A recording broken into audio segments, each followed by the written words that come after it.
Hello to everyone, Vladimir Vladek here, the Bulgarian coach. We're now going to talk about the upcoming match between Ilia Topuria and Youssef Zalal, which is expected to happen. And not this weekend, I think it's next weekend. Yeah, I think it happens on the next weekend, but from what I could have seen, this is actually a good match for multiple reasons because they will have a new prospect. He is a new Georgian prospect fighting out of Alicante, Spain. It's Ilia Topuria, 8-0. He is fighting against the Moroccan devil, Youssef Zalal. Ilia Topuria is actually a very much promised name, born in Westphalen, Germany, 5'7". He's riding a score of 8-0, really much great submission specialist. And he also knows to punch, at Brave CF. He turned the lights out on Steven Goncalves, but the majority of his victories happened via submissions like Anaconda, Rare Naked Choke, Guillotine Choke. His wrestling is good, his grappling is good. And in the last fight, I just watched his two fights. I watched him at Cage Warriors against Brian Bullen. I watched that fight. I saw that Anaconda Choke. I also saw that at Brave CF, that punch knockout, and I've seen that he progressed a lot in the stand-up game. He squares off against Youssef Zalal. Youssef Zalal is a very, very powerful and tough name, 5'10", 75 is his reach.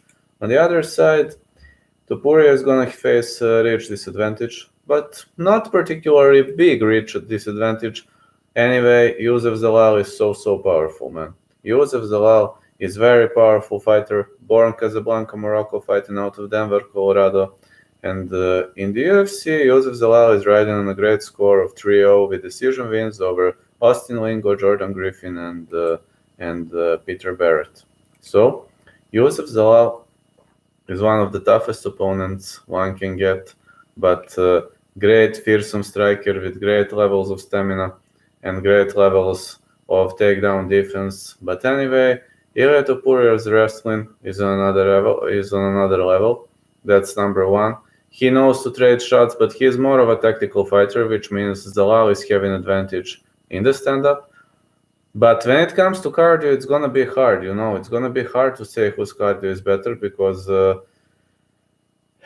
problem is because Ilia Topuria was finishing all of his opponents early on, and I don't know much about his cardio. I think it's good, but good for ground fighting. But on the ground, it's absolute advantage for Ilia Topuria, And Topuria on the other side knows to strike, he knows to punch. So I kind of see him as a more well-rounded fighter, but anyway, Youssef Zalal knows to defend well. So it purely depends on which way is this going to go. Youssef Zalal on a 4-fight win streak, Topuria on an 8-fight win streak, undefeated. I'll probably pick an underdog here. Many of you will say I'm crazy for picking this, but from what I've seen, I believe he can submit Youssef Zalal. I give slight advantage to Ilia Topuria. I'm picking him. But anyway, if Zalal keeps the fight standing, then it's gonna be Zalal. But it's gonna be very hard to stop Topuria's takedowns and takedown offense, especially submission offense, if Zalal gets taken to the ground. So slight advantage to Topuria in this fight. Yeah, I'm picking an underdog. He'll probably be an underdog, I think.